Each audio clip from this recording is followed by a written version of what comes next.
Mesdames et messieurs, bonsoir. Soyez les bienvenus pour cette nouvelle édition de votre journal de 22 heures. Au sommaire de l'actualité.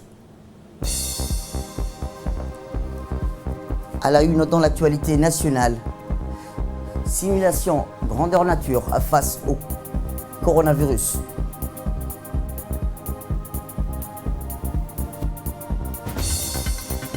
Et enfin, dans l'actualité internationale concernant le vol MH17, ouverture aux Pays-Bas d'un procès hors norme. C'était les titres. Merci si vous nous rejoignez. Je vous le disais dans le titre, sous la présidence de M. Mohamed Al-Ahmed, la première séance publique de la première session ordinaire pour l'année 2020 de l'Assemblée nationale s'est tenue ce matin dans l'hémicycle du Parlement. Cette séance qui a vu la participation du Premier ministre, M. Abdelkader Al-Mohamed, des ministres et des parlementaires avaient pour ordre du jour l'examen en seconde lecture de la loi numéro 75 de l'année 2020 de la 8e législature sur le fonds souverain de Djibouti. À ce sujet et au terme des éclairages fournis par le président de l'Assemblée et du Premier ministre ainsi que par le rapporteur général du budget, l'hémicycle s'est prononcé en faveur de la demande de seconde lecture et a adopté le rejet de l'amendement 3 et l'alinéa 2 de l'amendement 4, amendement précédent voté le 5 février dernier. Toujours concernant l'Assemblée nationale, où le président de l'Assemblée nationale, M. Mohamed Al-Ahmed, a présidé hier les travaux de la 3e Assemblée générale ordinaire de l'Alliance parlementaire d'Afrique orientale pour la sécurité alimentaire et la nutrition. Rappelons-le, cette rencontre annuelle a vu la participation de plus de 40 parlementaires issus de 11 pays d'Afrique orientale. Officiellement, l'Alliance est conçue avec un statut international comme est composée d'alliances des caucus des comités parlementaires nationaux des pays d'Afrique australe dans le Burundi, Djibouti, l'Érythrée, l'Éthiopie, le Kenya, le Rwanda, la Somalie, le Soudan, la Tanzanie, l'Ouganda ainsi que l'Assemblée législative de l'Afrique de l'Est. Le président a également remercié le FAO pour son accompagnement et son appui constant en faveur de notre institution et de notre pays. Les autres membres de l'EPA sont l'Assemblée législative de l'Afrique de l'Est et l'Union interparlementaire de l'autorité intergouvernementale pour le développement, l'IGAD et l'UEP. L'Assemblée est fort et personnel de son très honorable M. Mohamed Ali Mohamed, président de l'Assemblée nationale. Monsieur le Président de l'Assemblée nationale, merci pour la gratitude envers la FAO et de ses partenaires. Il convient de rappeler que parmi les 17 objectifs du développement durable, l'élimination de la pauvreté, l'objectif fin zéro, la santé et le bien-être figurent en très bonne position. L'élimination de la faim et de la malnutrition est la raison d'être de la FAO. C'est pourquoi nous travaillons à l'implication de toutes les parties prenantes, en premier lieu les partenaires, les parlementaires, car ils sont les dépositaires des engagements politiques et donc des partenaires incontournables pour réaliser l'objectif de la sécurité alimentaire et nutritionnelle. La coopération parlementaire ainsi que des engagements contre la faim peuvent amplifier les cadres légaux indispensables au développement du secteur alimentaire et nutritionnel. Écoutons l'extrait de Dileta Mohamed Dileta. L'objectif de la réunion qui nous rassemble aujourd'hui est simple.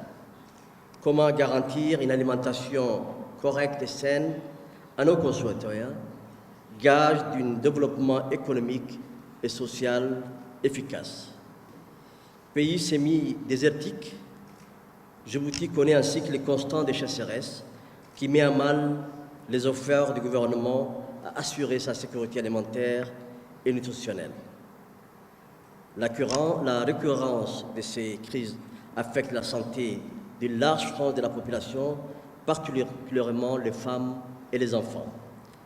Face à ce constat, le gouvernement a mis en place une série de mesures juridiques et institutionnelles permettant d'apporter une réponse adéquate et durable aux problèmes de l'insécurité alimentaire. Mesdames et Messieurs, en lançant en avril 2019 l'Alliance parlementaire de l'Afrique orientale pour la sécurité alimentaire et la nutrition, nous avons fait un bon choix. Les préoccupations des peuples que nous représentons sont légitimes et les attentes sont grandes. Néanmoins, je mesure avec satisfaction la détermination des hommes et des femmes, membres de notre alliance, à atteindre les objectifs que nous nous sommes fixés. L'éradication de la pauvreté et ce corollaire est un combat noble qui demande un engagement profond, de la patience, de la persévérance, ainsi qu'une mobilisation sans précédent de tous les acteurs de la société. J'aimerais conclure mon propos par cette belle parole en vous remerciant de votre aimable attention et en vous souhaitant plein succès à nos travaux. En rappelant le rôle incontournable de la FAO, le président M. Mohamed Al-Ahmed a souhaité un appui pour le secteur agricole, surtout les cultures des petites superficies, les parcours des nomades et des moyens agraires au niveau rural. La lutte contre l'insécurité alimentaire et nutritionnelle a connu des succès ces dernières années grâce à certaines innovations techniques et à la mobilisation de nouveaux acteurs. Cela démontre que la faim n'est pas une fatalité et que l'insécurité alimentaire n'est pas un domaine réservé aux experts. C'est pourquoi il ne fait aucun doute que les parlementaires que nous sommes sont des partenaires essentiels dans les politiques de lutte contre la pauvreté, la faim et la malnutrition. En effet, cela est inhérent à notre fonction législative et à notre rôle de contrôle des politiques budgétaires et gouvernementales, mais à notre rôle de représentants du peuple. Cette plateforme vient en soutien au gouvernement qui définit les politiques publiques et en tant qu'élus du peuple, nous ne faisons que renforcer la bonne exécution des politiques publiques du gouvernement. Honorables députés, chers collègues, c'est dans cet esprit, avec le soutien de la FAO, que nous avions créé l'Alliance parlementaire contre la faim et la malnutrition. Cette alliance fournira un espace dédié au processus législatif veillant à garantir la sécurité alimentaire et nutritionnelle, notamment par la mise en place des cadres légaux. Vous conviendrez avec moi que la lutte efficace contre l'insécurité alimentaire et la nutrition passe par des politiques agricoles efficaces qui fassent participer les petits agriculteurs, les éleveurs nomades et les femmes, tout en mettant à leur disposition des équipements nécessaires pour la mise en œuvre des systèmes de production à la fois plus productifs et plus respectueux de leur environnement. En effet, il est prouvé que les pays qui ont une meilleure sécurité alimentaire sont ceux dans lesquels le gouvernement s'engage fortement en faveur du secteur agricole de petite envergure. Par conséquent, j'invite tous les bailleurs, en particulier la FAO, à intensifier les interventions et à épauler nos petits agriculteurs. Et je rappelle une fois de plus le rôle primordial des parlementaires dans la lutte contre la faim et la malnutrition. Honorables députés, mesdames et messieurs, j'espère que cette rencontre sera de plus fructueuse et permettra avant tout d'assurer la sécurité alimentaire et nutritionnelle pour tous nos concitoyens et ainsi réaliser la faim zéro d'ici 2030 dans nos pays respectifs. Santé à présent ou prévenir et protéger la population contre l'épidémie du coronavirus. C'est dans ce cadre que s'est tenu aujourd'hui un exercice de simulation de grande envergure en cas de suspicion d'un cas de coronavirus à Djibouti. Nous sommes ici à l'aéroport international de Djibouti, qui est également l'un des principaux points d'entrée de la capitale. Ici, comme vous pouvez le voir derrière moi, le ministère de la Santé, à travers l'INSPD, l'Institut national de santé publique de Djibouti, a mis en place tout un dispositif de dépistage pour les éventuels cas de coronavirus. Alors comment cela se passe-t-il? Les passagers qui arrivent ici sur le sol djiboutien sont immédiatement traités sous les tentes que vous voyez derrière moi par une équipe compétente et dynamique de l'INSPD pour être déclarés par la suite positifs ou non au coronavirus. Cet exercice piloté par le ministère de la Santé a permis de tester et d'évaluer les dispositifs mis en place pour parer à toute éventualité, notamment d'introduction du virus sur le territoire. La simulation a débuté ce matin à l'aéroport international de Djibouti où plusieurs passagers ont eu droit à une batterie de tests dont la surveillance thermique et la collecte d'informations sur leur itinéraire respectif. Parmi les 3 passagers qui ont participé à cet exercice de grande envergure, un seul d'entre eux présentait des signes suspects symptomatiques lors du contrôle du point d'entrée. Ce dernier a été immédiatement isolé et ce cas suspect a de suite déclenché la procédure d'urgence en vigueur qui va mobiliser par la suite plusieurs entités telles que l'aéroport international de Djibouti, la gendarmerie nationale, la police nationale qui sont totalement impliquées dans la gestion de crises sanitaires aux côtés du ministère de la Santé. Le patient 0 va être évacué conformément au règlement sanitaire international vers le site de prise en charge et de quarantaine qui est établi au niveau de l'ancien hôpital Bouffar. Toutes les conditions ont été réunies pour isoler, désinfecter et transporter le patient 0 dans les conditions optimales. Rappelons que depuis le début de l'épidémie, le ministère de la Santé avait déjà mis en place tous les moyens nécessaires en personnel et en matériel pour surveiller les passagers à destination de Djibouti 24 heures sur 24 et 7 jours sur 7.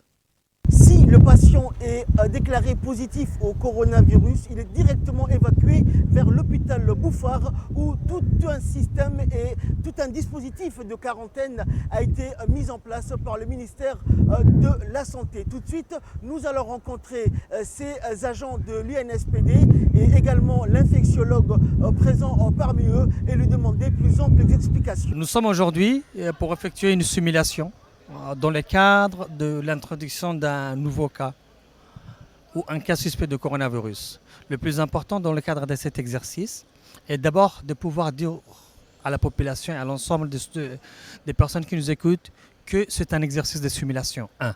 Et de 2, qu'il n'y a à ce jour pas de cas à Djibouti. Maintenant, au niveau de l'aéroport, donc le plus important, c'est de pouvoir éviter l'introduction d'un nouveau cas. Et dans le cadre de cette introduction, la simulation a été menée depuis l'aéroport jusqu'au site Bouffar. Au niveau de l'aéroport, cette simulation comportait 3 éléments.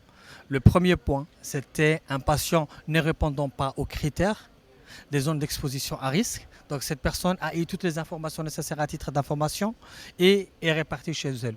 Le deuxième malade, comme vous le voyez, est un cas répondant aux critères, donc venant dans une zone d'exposition à risque, mais ne présentant pas de signes ou n'a pas été au contact. Dans le cadre de ces définitions des cas, il y a une définition et des critères bien établis pour pouvoir dire qui répond à ces critères, qui devient cas suspect, qui devient cas probable et qui devient cas confirmé. Et le troisième malade qu'on avait vu, dans le cadre de la simulation, c'était un patient qui répondait à ces critères, mais un patient asymptomatique qui ne présentait pas des signes, mais qui était en contact, qui venait d'un pays d'exposition à risque où la pathologie sévit au niveau communautaire et qui ne présentait pas des signes, mais qui a été au contact, c'est ça qu'on appelle le contact étroit avec une personne ayant la maladie. C'est dans le cadre de cet exercice où ce patient simulé a été isolé et cette isolation a pris en compte au regard des règlements sanitaires internationaux. Et j'en profite de cet exercice un exercice lorsqu'il est mené du bout en comble, c'est un exercice qui comprend, c'est un exercice démonstratif et pour pouvoir tirer les leçons apprises et améliorer le quotidien. Toujours dans la simulation. après la détection du cas suspect à l'aéroport international de Djibouti et toujours dans le cadre de l'exercice de simulation mené par le ministère de la Santé, l'acheminement du patient zéro a nécessité une escorte spéciale des motards de la gendarmerie nationale pour faciliter et réduire le délai du transport. Et protéger la population contre une éventuelle apparition de cas l'épidémie coronavirus ou Covid-19 à Djibouti.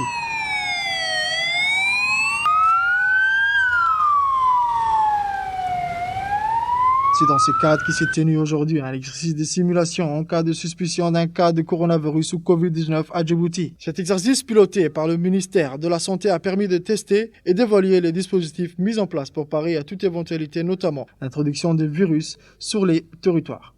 La simulation a débuté ce matin à l'aéroport international de Djibouti où plusieurs passagers ont eu droit à une batterie de tests dont la surveillance thermique et la collecte d'informations sur leur itinéraire respectif. Parmi les passagers qui ont participé à cet exercice de grande envergure, il a été question de la prise en charge d'un cas présentant des signes suspects symptomatiques lors du contrôle du point d'entrée. Le cas suspect simulé a été immédiatement isolé. Et ce cas qui a de suite déclenché la procédure d'urgence en vigueur qui va mobiliser plusieurs entités telles que l'aéroport international de Djibouti, la gendarmerie nationale, la police nationale qui sont totalement impliquées dans la gestion des crises sanitaires aux côtés du ministère de la Santé. Le patient ou simulé a été évacué conformément au règlement sanitaire international vers le site de prise en charge et de quarantaine qui est établi au niveau de l'ancien hôpital Bouffard. Toutes les conditions ont été réunies pour isoler, désinfecter et transporter le patient zéro dans les conditions optimales. Rappelons que depuis le début de l'épidémie en plan international, le ministère de la Santé avait déjà mis en place tous les moyens nécessaires en personnel et en matériel pour surveiller les passagers à destination de Djibouti 24 heures sur 24 et 7 jours sur 7. C'est une situation de simulation en cas d'introduction des cas suspects ou des cas confirmés de cette urgence internationale baptisée sous le nom de Covid-19. C'est la coronavirus qui lui-même entraîne une détresse respiratoire. Cette pathologie maintenant, le taux de mortalité de cette pathologie, elle est vraiment de 0,2% de 0 à 40 ans. De 40 à 50 ans, elle part à 0,4% et elle augmente avec l'âge et avec les signes d'état associés. Il y a déjà un test diagnostic rapide et la bonne nouvelle, ce test diagnostic rapide se fera à Djibouti. On le fera ici et tous les cas suspects bénéficieront de ce test rapide à Djibouti, à l'hôpital Bouffard. Et tous les techniciens et tous les spécialistes dans cette matière, ce matin, nous sommes réunis. Nous avons répondu à la nation et nous sommes là pour travailler pour la nation. Écoutons à présent le ministre de la Santé lors de la simulation en cas de suspicion d'un cas de coronavirus à Djibouti. D'effectuer un exercice de simulation pour tester les dispositifs mis par le gouvernement, j'ai dit par le gouvernement, à travers le ministère de la Santé pour faire face à cette maladie de coronavirus. Nous étions ce matin à l'aéroport. Nous avons mis à l'aéroport un service de contrôle de l'ensemble des passagers qui proviennent dans tous les pays, pas en Chine seulement, mais dans tous les pays du monde. Et ces dispositifs, ces services disposent de deux tentes. La première tente, c'est pour contrôler le passager. Et tous les moyens et les docteurs, les professionnels de la santé, l'UNSPD sont présents pour contrôler effectivement tous les passagers provenant dans tous les pays du monde. Nous avons également mis en place une ambulance avec des équipes médicales qui vont transporter jusqu'à Bouffard les patients qui deviennent suspects. Au niveau de Bouffard, nous avons mis en place des sites, un site de prise en charge qu'on vient de visiter et qui, dans ce site, il y a tous les équipements nécessaires pour tester les personnes suspectes de cette maladie de coronavirus. Dans ce site également, il y a le médecin infectiologue, un médecin généraliste, des infirmiers, des professionnels de la santé qui prennent en charge la personne pour un soin approprié à cette maladie de coronavirus. Nous avons également mis en place, comme nous avons visité tout à l'heure, un site de quarantaine pour mettre le passager suspect pendant 14 jours. Pendant la période d'incubation, ils vont passer dans un site et ce site dispose à peu près 105 lits. Le ministère de la Santé a pris toutes les dispositions nécessaires. Je remercie au passage le président de la République, son Excellence M. Ansoumana Guelleh, qui n'a ménagé aucun effort, qui nous a réunis et qui a même créé un comité de haut niveau qui vont gérer uniquement ces problèmes. Et il a donné les instructions fermes à tous les départements ministériels qui sont concernés par cette problématique du coronavirus.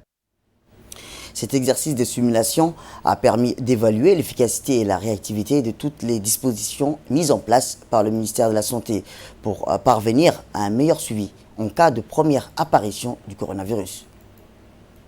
D'assister à une simulation avec Monsieur le ministre de la Santé et d'autres ministères qui sont impliqués dans cette préparation et cette riposte à une éventuelle importation de cas de Covid-19. Des efforts colossaux ont été déjà fournis. Je salue par là le ministère de la Santé et le gouvernement de Djibouti pour tout ce qui a été fait. Maintenant, le motto de la journée, c'est de se préparer pour le pire et espérer pour le mieux.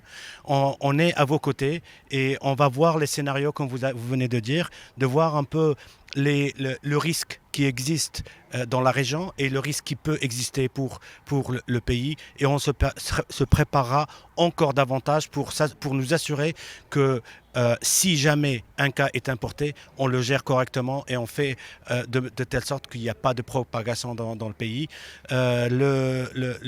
L'OMS, avec les équipes des Nations Unies et avec la Banque mondiale sont avec vous et on espère, comme je viens de dire, que notre pays reste indemne de tout cas suspect ou de tout cas confirmé. Sans doute, on est prêt en termes de toute l'équipe à mobiliser pour donner tous les supports nécessaires au ministère qui a le leadership et au gouvernement de Djibouti, tout en appréciant les efforts colossaux qui ont été faits déjà jusqu'à présent, mais on est prêt à renforcer pour éviter qu'une cas se présente dans les pays ou qui puisse être gérée au cas où la situation le demande.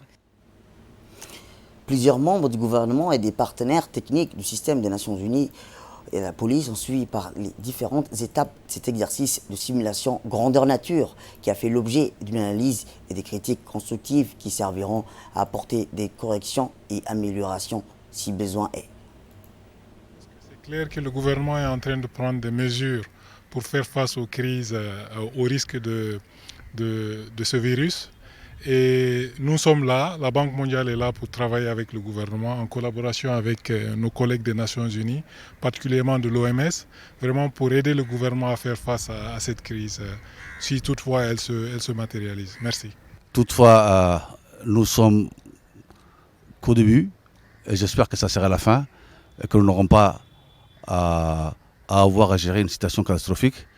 Mais en tout cas, sachez bien, je peux aujourd'hui me permettre de parler au nom de tous les hommes en uniforme. Nous sommes entièrement à vos dispositions. Tous les moyens mis à nos dispositions et effectivement humains et matériels, prêts en cas de besoin à se mettre à vos côtés et faire tout ce qui est possible, tout ce que nous pourrons pour le bien-être de nos concitoyens et de notre pays. Autre actualité nationale, la traditionnelle réunion annuelle sur le dialogue politique de cette année 2020 entre la République de Djibouti et l'Union européenne a eu lieu aujourd'hui sous la coprésidence du ministre des Affaires étrangères et de la coopération internationale, porte-parole du gouvernement, M. Mohamed Ali Youssouf, et l'ambassadeur de l'Union européenne à Djibouti, M. Hayden O'Hara. Cette cérémonie a vu la participation du ministre de l'économie et des finances, M. Ilyas Msdawale, et de nombreux ambassadeurs de l'Union européenne accrédités à Djibouti, les secrétaires généraux des ministères des Affaires étrangères, de la coopération internationale, de la justice, de l'intérieur, de la santé et du secrétariat d'État à la décentralisation, ainsi que l'ensemble des directeurs du ministère des Affaires étrangères ont également pris part à cette importante réunion. Rappelons que l'accord de Cotonou vise à réduire à terme, éradiquer la pauvreté et contribuer à l'intégration progressive des pays de l'ACP, les États d'Afrique, Caraïbes et Pacifique, dans l'économie mondiale. Il repose sur 3 piliers, à savoir améliorer les services sociaux, favoriser l'intégration régionale, de promouvoir l'égalité des chances hommes et femmes et de protéger l'environnement, ainsi que d'abolir plutôt de manière progressive et réciproque les entraves aux échanges commerciaux. De l'ancienne. Nous espérons que le Conseil européen l'adoptera en juin, mais le travail ne s'arrêtera pas là. Une stratégie adoptée par une seule partie ne crée pas un partenariat. Les choses vont donc être différentes cette fois, et nous allons travailler ensemble avec nos partenaires africains jusqu'au sommet Union européenne-Afrique qui aura lieu en octobre et la publication d'un texte commun. La stratégie va traiter de questions qui sont aussi importantes pour vous qu'elles ne le sont pour nous. Le changement climatique, la migration, le numérique, la gouvernance et la sécurité. Le ministre des Affaires étrangères et de la coopération internationale, porte-parole du gouvernement, M. Mohamed Ali Youssouf, a rappelé que le dialogue politique reste et demeure une plateforme privilégiée d'échange et une occasion pour les deux parties d'évaluer ensemble les préoccupations communes et de renforcer le partenariat stratégique qui existe entre Djibouti et l'Union européenne. Écoutons-le. Mesdames et messieurs, bonjour. Soyez tous les bienvenus à cette réunion du dialogue politique consacré par l'article 8 des accords de Cotonou. C'est une réunion traditionnelle que nous tenons chaque année une fois et qui nous permet d'avoir un échange fructueux, constructif, une interaction en matière de partenariat, de coopération économique entre l'Union européenne et la République de Djibouti. Nous avons également dans ce genre de réunion l'occasion de nous pencher sur les questions d'ordre politique, de politique interne et questions de politique régionale et internationale, ainsi que tous les sujets d'actualité qui nous préoccupent. Et Dieu sait qu'aujourd'hui, on a vraiment des sujets d'actualité qui sont source de préoccupation pour toute la communauté internationale. J'aimerais à ce stade vous remercier pour votre présence qui témoigne de l'intérêt que porte l'Union européenne à ses relations avec la République de Djibouti. Comme les années précédentes, la présente session de dialogue politique respectera un ordre du jour convenu d'un commun accord. Cet ordre du jour sera essentiellement consacré aux questions portant sur des points majeurs tels que le domaine politique, le partenariat économique entre nos deux parties et les questions de politique internationale et régionale, je l'avais dit tout à l'heure. La question qui préoccupe le monde en ce moment, celle de la crise du Covid-19, sera également un sujet de discussion entre nous pour qu'on puisse échanger là-dessus et connaître un petit peu quels sont les enjeux économiques, politiques, sanitaires, les risques que nous encourons tous à cause de cette épidémie qui est en train de prendre des proportions tout à fait inquiétantes. Écoutons à présent le ministre de l'économie et des finances, M. Ilyas Moussa Douale, lors du dialogue politique Djibouti-Union européenne dans le cadre de l'article 8 des accords de Cotonou qui s'est ouvert ce matin à l'Institut des études diplomatiques. Toujours le processus de réforme, il y a le dialogue public-privé qui va être relancé et approfondi, chose que nous avions commencé il y a quelques années et nous ne sommes pas encore à une vitesse de croisière pour vraiment libérer les énergies du secteur privé, parce que quand nous parlons de la diversification, ça veut dire aussi un rôle de plus en plus accru du secteur privé et moins d'État dans l'économie, sinon que dans sa dimension de régulation. Nous devons d'investir dans des infrastructures encore manquantes. Nous devons également de produire plus d'énergie verte, également maximiser notre avantage, je dirais, exclusif à ce stade-là, sur la question des télécommunications. Il nous faut diversifier, il nous faut consolider ces acquis et pour cela, il nous faut procéder ou approfondir les grandes réformes pour la République de Djibouti. Pour le sujet grand angle de ce journal, ce soir, nous allons vous présenter des magazines d'information traitant des sujets divers sur la région d'Ali Sébié. En premier, nous allons nous focaliser sur la ville d'Ali Sébié avec la mise en place depuis février dernier d'une agence de la voirie chargée de gérer les ordures ménagères. Des agents de propreté urbaine recrutés sur concours sillonnant les matins les différents quartiers du chef-lieu. Cette initiative a permis d'améliorer sensiblement l'environnement et la propreté de la ville de Ali Sébié. Le détail dans ce magazine préparé par la rédaction. Collecter, ramasser, traiter et éliminer les ordures ménagères est désormais la mission d'Avas. Avas, c'est la nouvelle agence de la voirie d'Ali Sébié mise en place par les conseils régionaux. Depuis la disparition du service technique des districts, Ali Sébié manquait de moyens humains et matériels pour assurer la propriété de la ville. Avec la loi de finances de 2020 qui a débloqué des fonds supplémentaires, les autorités locales ont décidé d'accorder le premier financement à Avas, d'où son lancement le 1er février dernier. C'est le président du conseil régional qui est à l'origine de cette initiative. Il nous explique comment ce projet a démarré, un projet unique à Djibouti. Nous étions la région ou la ville qui avait le plus de problèmes de déchets. Parce que la ville s'agrandit, la population augmente, les déchets s'accumulent et il faut trouver un moyen. Et nous, le conseil régional, c'est notre vocation première. On a cherché les moyens d'endiguer et de trouver un moyen pérenne de ramassage des ordures ménagères. Et on a eu l'appui du préfet de la région qui nous a beaucoup appuyé et qui nous a donné un espace, une base technique où Avas pouvait s'installer. Et maintenant, alhamdoulilah, Avas existe et un personnel d'une vingtaine d'hommes ramasse tous les jours les déchets de la ville. Nous voulons que Avas devienne une véritable agence qui est uniquement dédiée à ça. Pour ce faire, le conseil régional a mis à la disposition de l'agence de la voirie d'Ali Sébié un véhicule de ramassage et organisé un concours pour retenir une vingtaine d'agents. Des agents de propreté urbaine qui sillonnent tous les matins les différents quartiers du chef-lieu. Depuis quelques jours, ces éboueurs passent partout, non seulement pour récolter les déchets devant les commerces et les maisons, mais aussi nettoyer les recoins oubliés où les détritus se sont amassés avec le temps. Hassan Barré est le directeur d'Avas. Il accompagne, comme chaque matin, ses équipes sur le terrain. On commence souvent par le centre-ville. Voilà, c'est la vitrine de la ville, on commence par le centre-ville. Et puis on descend vers les quartiers. Et Ali Sébié a plusieurs quartiers. Dans chaque quartier, il a droit à notre visite. Pour la population d'Ali Sébié, ça a été un soulagement. Un soulagement parce qu'ils désespéraient de voir leur ville de jour en jour devenir un dépotoir à ciel ouvert.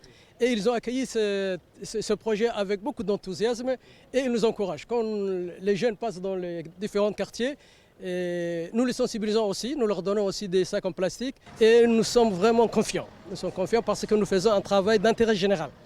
Un programme qui permet de préserver l'environnement et lutte à son niveau contre le chômage et la précarité.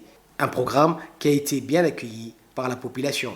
Les travaux avancent, les agents sont dévoués et ils ont nettoyé beaucoup d'endroits. Ils poursuivent encore dans d'autres secteurs, nous dit Ousmane Chirdon, habitant d'Ali Sébié. Pour Abdillahi Ali, la différence avec les passés est énorme. Les quartiers étaient difficiles à traverser à cause des pianteurs. Actuellement, la propriété est des retours et nous espérons que ça s'améliorera davantage. Nous remercions également les initiateurs de ces projets, dit de son côté Abdillahi Ali. Comme pour l'OVD à Djibouti-Ville, la prochaine étape pour Avas est de demander la contribution des commerçants de la place pour acquérir plus de moyens et élargir son action. Après le chef-lieu d'Ali Sébié, nous allons vous emmener vers l'intérieur de la région pour vous faire découvrir Assamo, un village des agriculteurs. Le village d'Assamo, au climat doux, possède des atouts palpables dans l'agropotagisme grâce au dynamisme des agriculteurs qui a été renforcé par l'inauguration de la nouvelle route qui va désenclaver la localité. Les détails dans ce magazine de la rédaction.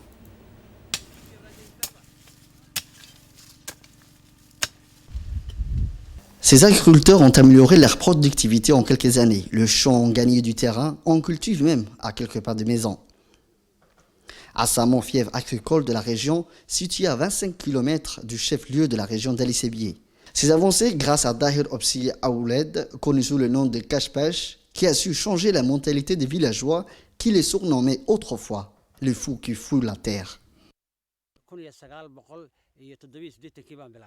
Quand j'ai fait part de ma volonté de cultiver la terre, tout le monde m'a rejeté. Ils se sont tous opposés à moi. Il faut parfois se contenter de démontrer que d'expliquer. Ils n'ont jamais vu quelqu'un cultiver la terre à part des éleveurs de bétail et ils trouvaient cela intriguant, jusqu'à même me qualifier d'un fou. Et puis, j'ai été rejoint par un deuxième, puis 7 autres, 8, 20. Voilà, aujourd'hui, l'agriculture a bien démarré ici à Assamou. Les gens qui n'y croyaient pas au début ont tous un périmètre agricole maintenant. Tous sont devenus agriculteurs. Ici, tout le monde travaille la terre, même les femmes mettent la main à la pâte. Des familles entières se sont mises à cultiver. C'est le cas de Mohamed, qui, avec sa femme et ses enfants, entretient son périmètre.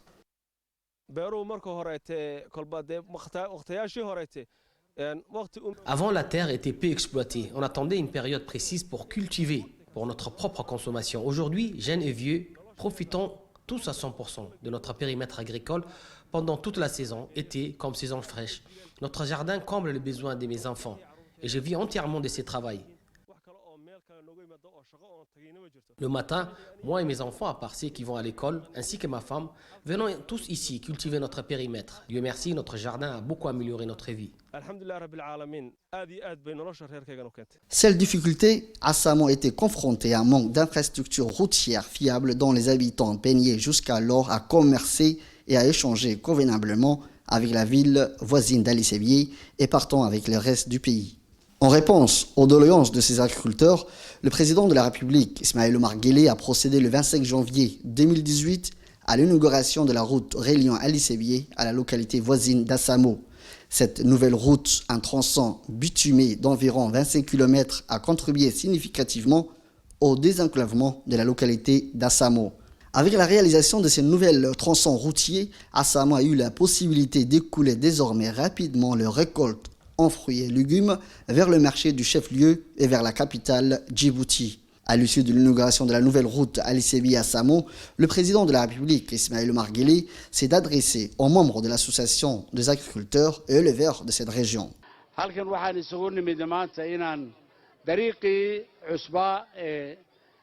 Nous sommes tous réunis ici aujourd'hui pour l'inauguration de la nouvelle route qui va désenclaver la localité d'Assamou. Une localité qui était enchaînée à cause du manque de cette infrastructure.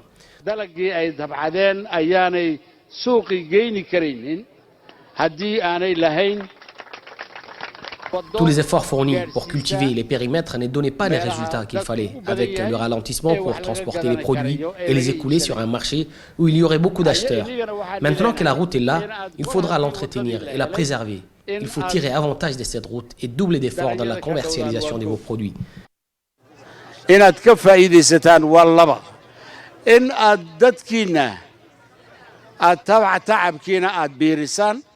fois la route inaugurée, les Assamois ont renoué avec les activités jusqu'à là bloquées par le mauvais état de la voie routière, renoué avec le commerce des fruits et légumes. Abdoulaye Hussein Roblé, jeune diplômé de l'université de Djibouti et originaire de ces localités Assamou, s'occupe de regrouper la récolte de différents agriculteurs et ainsi par la suite s'en charge à acheminer et à commercialiser vers le chef-lieu de la région et par la suite vers la capitale Djibouti. Pour lui, cette nouvelle route est synonyme d'un soulagement pour les agriculteurs d'Assamou. Avant, il était difficile de trouver une voiture. Tous les chauffeurs refusaient de venir à cause de la mauvais état de la route. Nous sommes reconnaissants envers Dieu, envers le Père de la Nation, le Président de la République, Ismaël Omar Guelleh, ainsi que son gouvernement et les ministères de l'Agriculture pour leur soutien.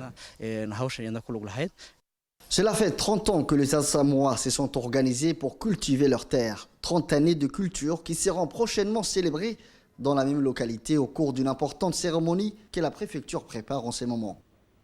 En attendant, on se prépare à la prochaine saison avec enthousiasme parce que la récolte a été bonne en ce début d'année 2020. Revenons à Djibouti où, dans le cadre d'une vaste opération d'enregistrement biométrique, des personnes handicapées à Djibouti, organisée par l'Agence nationale des personnes handicapées, en partenariat avec le ministère de la Santé. La caravane de l'opération d'enregistrement biométrique des personnes handicapées a débuté hier à Damirjouk. L'objectif de l'enregistrement biométrique est de mettre à jour les données à caractère socio-démographique des personnes handicapées et aussi les données à caractère médical des personnes handicapées qui identifieront la situation de la personne ou non handicap, la typologie handicap, handicap moteur, visuel ou psychique, auditif ou intellectuel ou handicap constructif d'une maladie invalidante, le degré d'handicap et la possibilité de prise en charge par un organisme socio-médical, le type d'accompagnement possible adapté à des besoins. Des personnes handicapées dans la région de l'intérieur, à savoir aujourd'hui nous avons commencé à Damirjouk et on va aller ensuite à Arta et ainsi de suite dans la région de l'intérieur. Nous souhaitons que la population soit au courant de notre venue et soit enregistrée sur ces cartes et ces cartes leur sera un grand avantage en termes de soins de gratuité, en termes de donation de matériel, des aides techniques, des sièges roulants et des béquilles. Et nous souhaitons que toutes les personnes handicapées soient enregistrées sur ces cartes biométriques et nous passerons dans chaque ville, dans chaque village, Inch'Allah. Direction le Maroc où, conformément aux réunions statutaires de mars des commissions permanentes du Parlement panafricain, l'honorable député panafricain Mahmoud Moustapha Daher a présidé les travaux de sa commission permanente des transports et de l'industrie, des communications et de l'énergie, des sciences et de la technologie qui a siégé à Rabat, au Maroc, au sein du Parlement marocain. La commission a donc organisé 2 ateliers ayant pour thème le commerce intra-africain dans le contexte de la zone de libre-échange continentale africaine, la ZLECAF, et la protection des données de l'économie numérique en Afrique. Cette réunion délocalisée s'inscrit dans le cadre des stratégies visant à évoluer vers un parlement des peuples africains et à accroître la visibilité du travail du PAF. Par ailleurs, le député djiboutien, l'honorable Mahmoud Moustapha Daher, a prononcé le discours officiel d'ouverture de l'atelier aux côtés du vice-président de la Chambre des conseillers du Maroc. Autre actualité nationale, dans la page nécrologie, nous avons le regret de vous annoncer le décès de Habiba Saban Boré, survenu dimanche dernier à Quartier-6. Elle laisse derrière elle 8 enfants, 40 petits-enfants. La défunte Habiba Saban Boré était la mère de notre collègue technicien Sahel Ahmed Sahel Abdi Roble. Ainsi, la RTD et l'ensemble du personnel adresse leurs sincères condoléances à sa famille, à ses proches et à ses amis défunts. Que le Tout-Puissant l'accueille dans son paradis éternel. Inna lillahi wa inna ilayhi raji'un.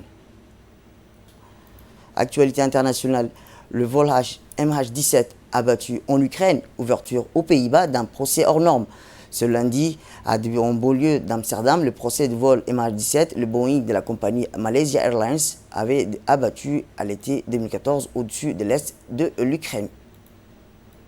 Lundi matin 9 mars débute en banlieue d'Amsterdam le procès du vol MH17. Le Boeing de la compagnie Malaysia Airlines avait été abattu à l'été 2014 au-dessus de l'est de l'Ukraine en guerre. 3 Russes et un Ukrainien seront jugés vraisemblablement par contumace.